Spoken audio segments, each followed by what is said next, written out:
মাশরাফিকে মন্ত্রী হিসেবে দেখতে চায় নড়াইলবাসী। নড়াইল ২ আসনের সংসদ সদস্য মাশরাফি বিন মুর্তজা দ্বিতীয়বারের মতো বিপুল ভোটের ব্যবধানে সংসদ সদস্য নির্বাচিত হন। বিজয়ের খবরের পর বিভিন্ন স্থান থেকে ফুলেল শুভেচ্ছা জানান বিভিন্ন শ্রেণী পেশার মানুষ।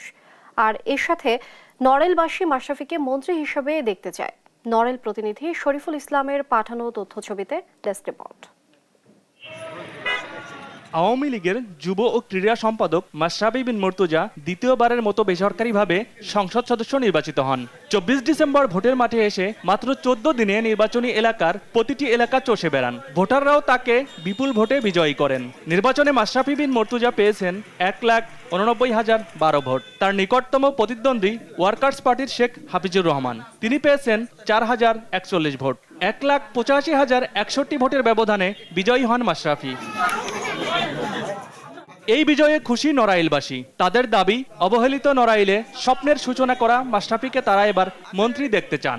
আমি মনে করি বাংলাদেশের মধ্যে সর্বশ্রেষ্ঠ এমপি হবে, হয়েছেও তাই। ৫ বছরে মাশরাফি বিন মুর্তজা যে প্রকল্পগুলো এনেছে, যে উন্নয়ন করেছে, এ যাবৎকালে রেকর্ড সংখ্যক উন্নয়ন নড়াইলে হয়েছে। রাজনীতির মাঠে মাশরাফি আসার পরে আমাদের স্বপ্ন দেখায়নি, শুধু স্বপ্নের বাস্তবায়ন করেছে। আমরা স্বাধীনতার পর থেকে নড়াইলে কোনো মন্ত্রী হয়নি। আমাদের প্রিয় মুখ মাশরাফি বিন মুর্তজাকে এবার মন্ত্রী হিসেবে আমরা দেখতে চাই।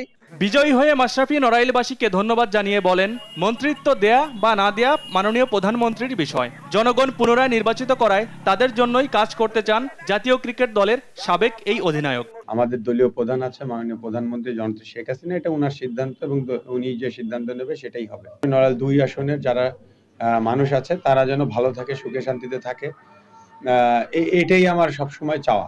শরীফুল ইসলাম, নিউজ ডেস্ক, দেশ টিভি।